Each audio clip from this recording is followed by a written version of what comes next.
Korea is like her home away from home.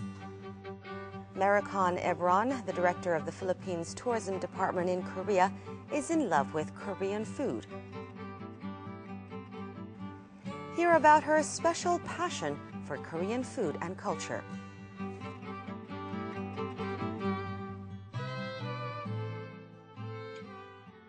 Hello and welcome. I'm An Jang-hyun for Heart to Heart.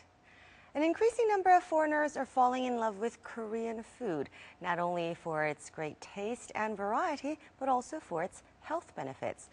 My guest today is also a great fan of Korean food.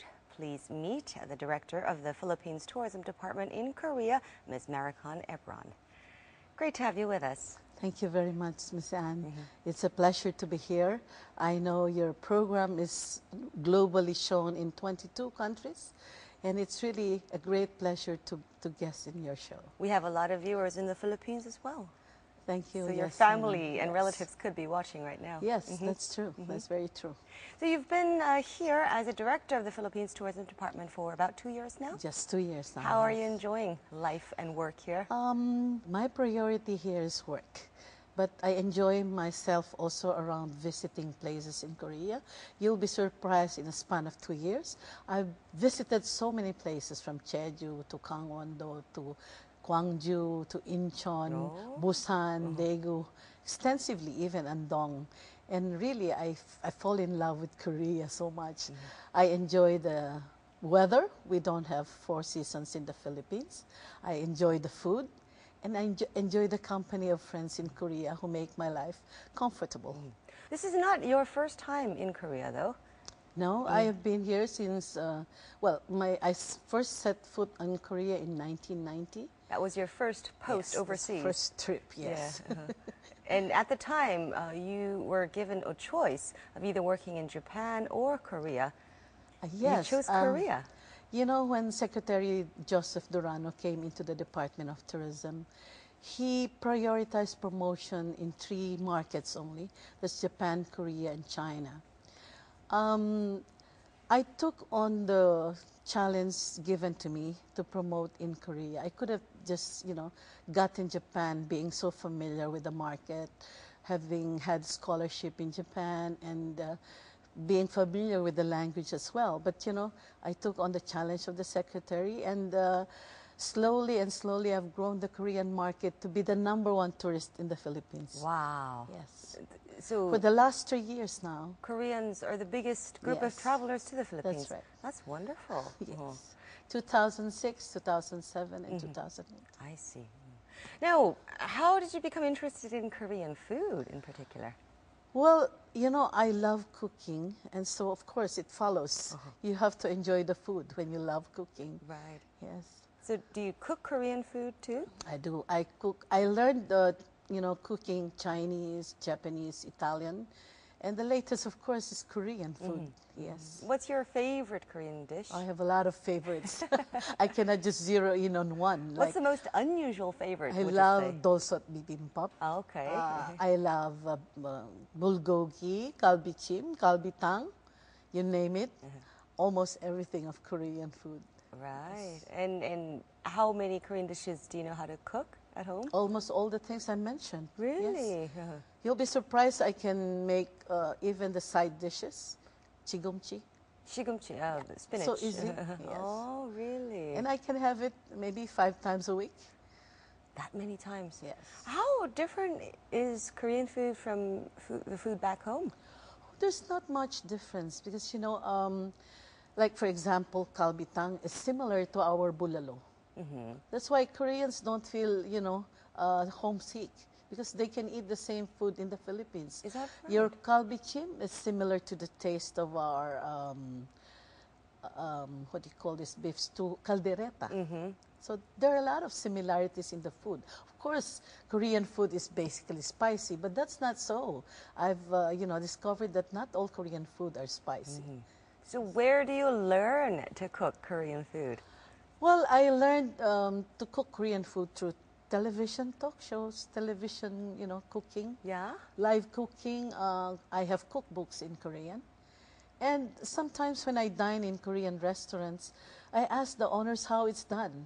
Of course, not all of them would reveal the trade secret, but I asked them what the ingredients are, what goes into the dish. Any plans, perhaps, to, I don't know, write a Korean cookbook for the Filipino readers, introduce Korean cooking and cuisine to the Philippines? The Philippines. Korean food is not, foreign to the Filipinos anymore, because with the big number of Korean residents follows the number of Korean restaurants also in the Philippines. And Filipinos have learned to, to get or adopt the taste of the Korean food. Maybe one of my dreams would be to put up a Korean restaurant when I get back. You think it might happen? I think so. Oh. It's one of my dreams, and I think it will be profitable because, we have tourists there and we have Korean residents as well. So that would be interesting. We're joined today by Ms. Maricon Ebron, the Director of the Philippines Tourism Department here in Korea. We'll be right back with more.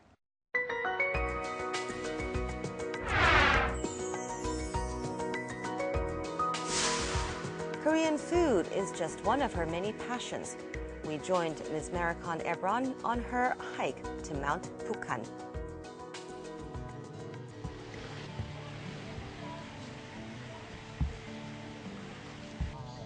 Maricon Ebron is out with her friend at Mount Pukan to enjoy a day of hiking.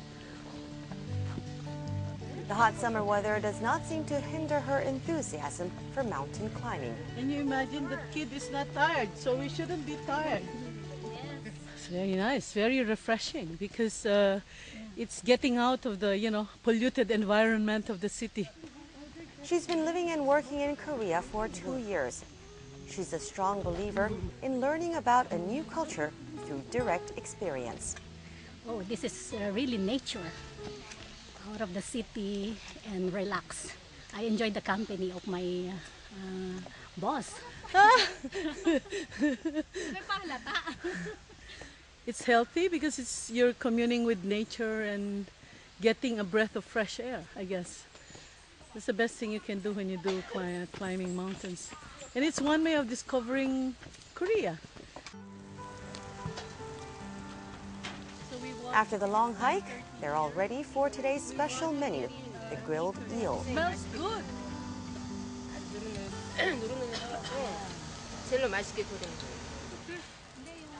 Maricon Ebron also enjoys cooking Korean food. She cooks it at least once a week. Relaxing with a meal is the most rewarding part of the hike. She manages to find great places to eat after her hikes. Koreans will really love food also in the Philippines because there are a lot of commonalities, similar grilled food, boiled foods. And that's why a lot of Koreans stay in the Philippines. They enjoy our seafoods, which we have in abundance. Crabs, lobsters, prawns. That's why, when you come to the Philippines, you'll enjoy the seafoods in the Philippines.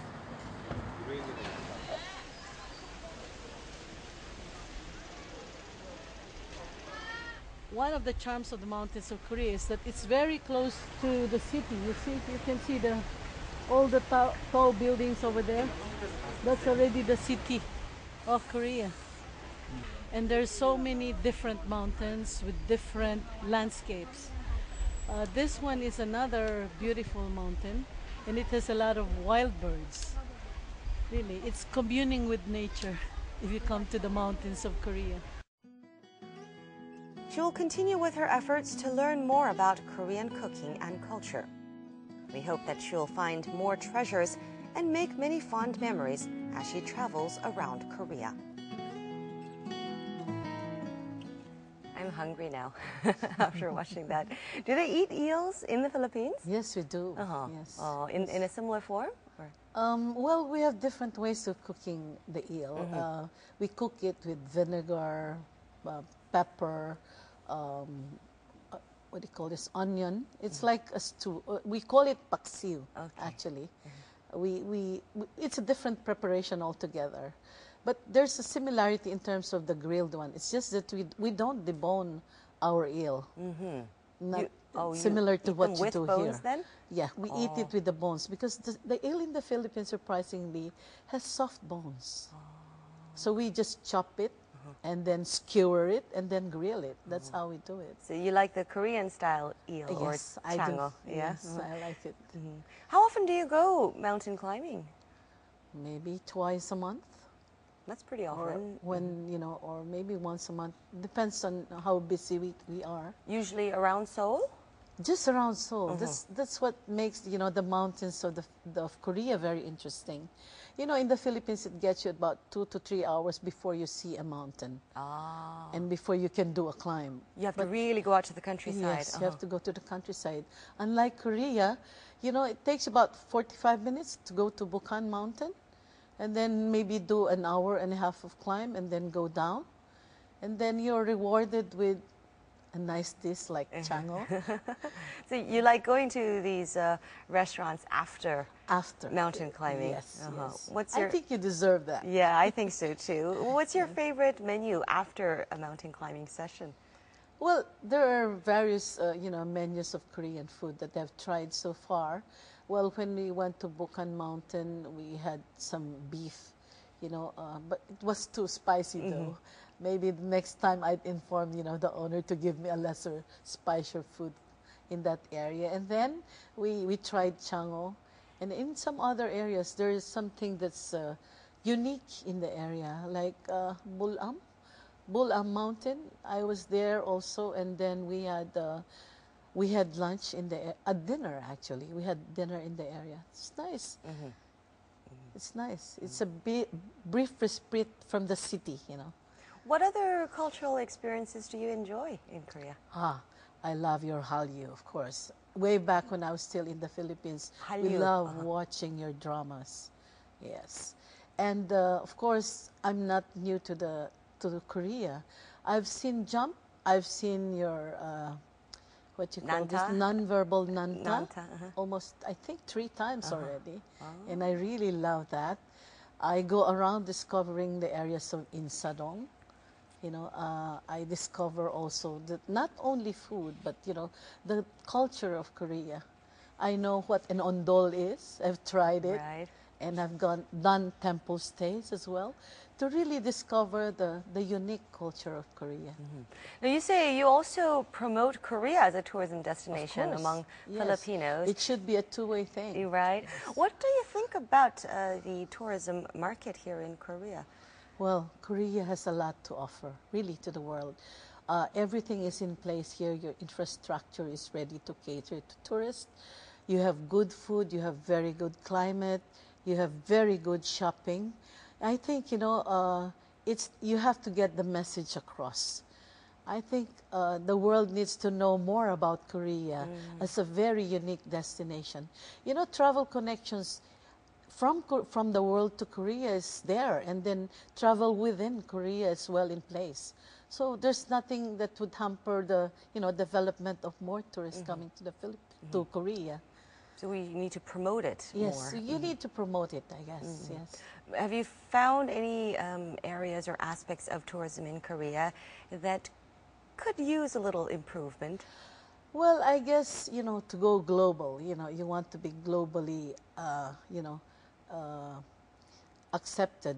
I think the authorities should look into translating road signs into English. I have difficulty really, like when you buy something made in Korea, for example, cameras, cell phones, television sets. You never get a manual that's in English. And how do you promote to foreigners like us? It's really difficult. I think the business people should look into that aspect. Yeah. We're talking about life in Korea with Ms. Maricon Ebron, Director of the Philippines Tourism Department here. We'll be right back with more. Stay with us.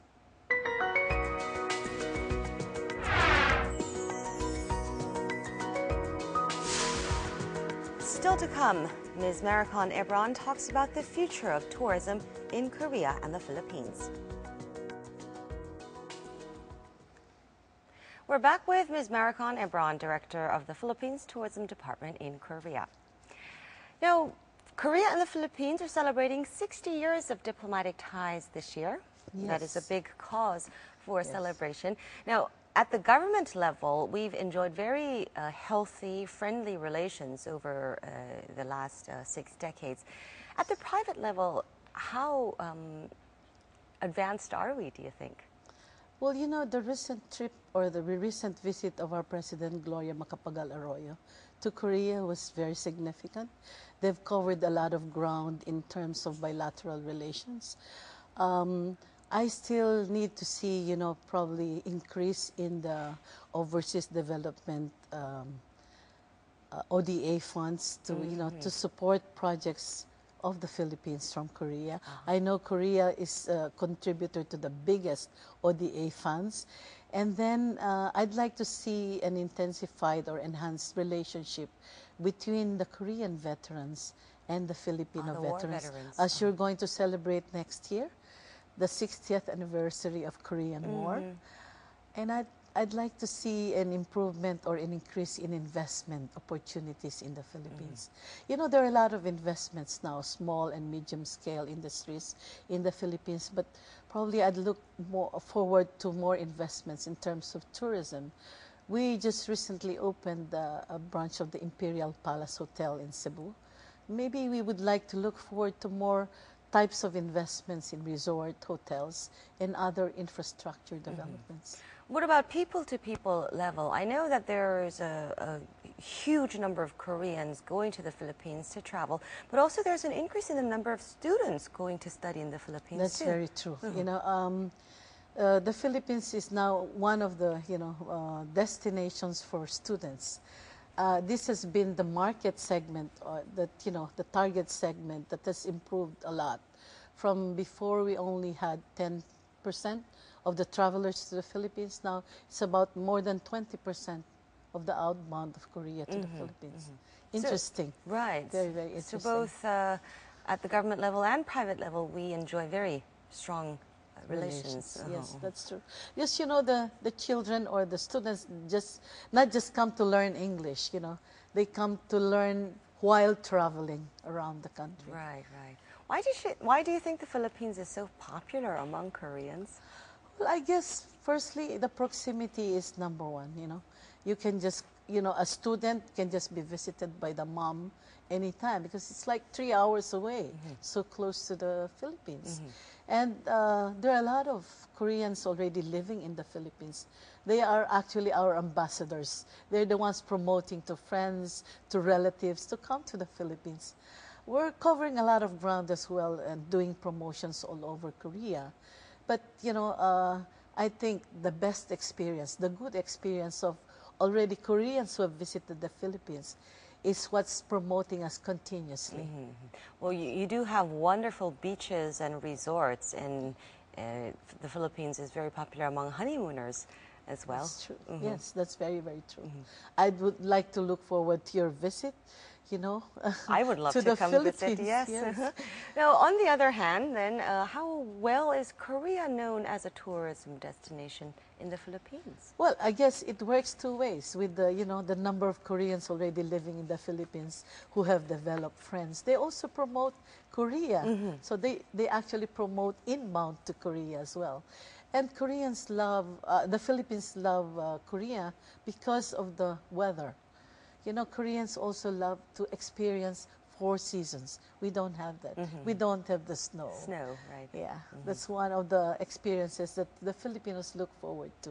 What kind of travel trends are we seeing worldwide these days?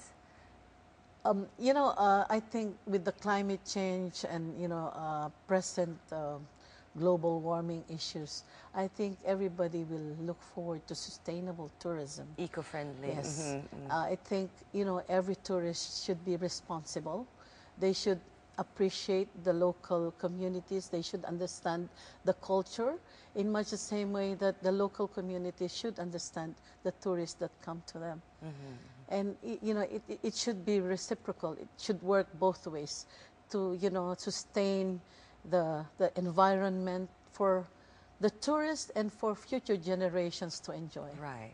Now, the world, of course, is becoming a much smaller place, a shorter travel time, more affordable as well. So how do you think this whole globalization, this phenomenon, will change the face of the tourism industry in the future? Well, I guess, tourism is borderless. It should become a borderless society. You can, eliminate passports in the future. You can eliminate tickets. Tickets, it's now we're going to the e-ticket thing. So you don't really need to buy those tickets. You just, present your ID. And perhaps, there will be no more taxes as you pay as you travel to one destination to the other. And I guess the world will become much smaller with tourism. Right. Yes. So more choices for consumers, but more competition for you. Well, I guess, yeah, of course, competition is always healthy. Right. We welcome competition. We are selling a different destination. Maybe in Southeast Asia, there are a lot of commonalities, there are a lot of similarities in terms of our offers. But our offers are unique because it's the people that spells the difference, the kind of service, the kind of experience that the Filipinos would love to offer to every tourist that come to our shores. Is there any tourism program, product, or package that you're thinking about developing in the future? Well, I guess we'd look forward to medical tourism.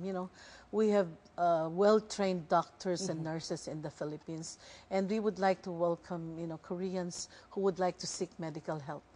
At the same time, the proximity of Korea to the Philippines would really spell the difference. If you have, patients in the Philippines, it's easy to visit them. At the same time, you can recuperate in a beach or in a resort that, will make your health really be good. And then, when you come back to Korea, you can promote this heavily. That would be actually a dream hospital. Yeah. Actually, we're having Koreans already seeking medical help in the Philippines. I see. Yes. Now, do you know how much longer you'll be staying in Korea as head of the tourism department? As our secretary would say, he doesn't want to give us any term. It's you can stay in a destination for as long as you're effective in the market, for as long as you produce for the Philippines. Well, you have been doing that for the last 3 years, so I guess you're I going to be here for a while. have to cover more. I haven't really done much. I mean, for me, I think I need to cover more. Personally, what other aspects of Korea would you like to explore before going back? I guess I'd like every Korean to consider the Philippines as their second home. The Philippines has been helping Korea 60 years before, more than 60 years now. We help you restore democracy when, the Philippine soldiers came to fight your wars. And with the friendship that we have developed since then should be nurtured. And I think, all the authorities, both government and private sector, are doing that.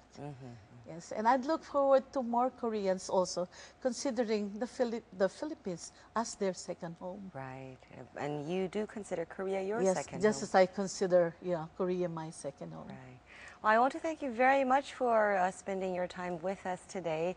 And really, I hope you make as many fond memories as possible in Korea before you have to return someday. I hope so too. Thank you. I hope so too. Thank you. That was our date with the Director of the Philippines Tourism Department here in Korea, Ms. Maricon Ebron. Now, you can rewatch this episode of Heart to Heart by visiting our homepage, which is available through the Arirang TV website. That's it for this edition. I'll be back with more next time. Hope you'll join me again then.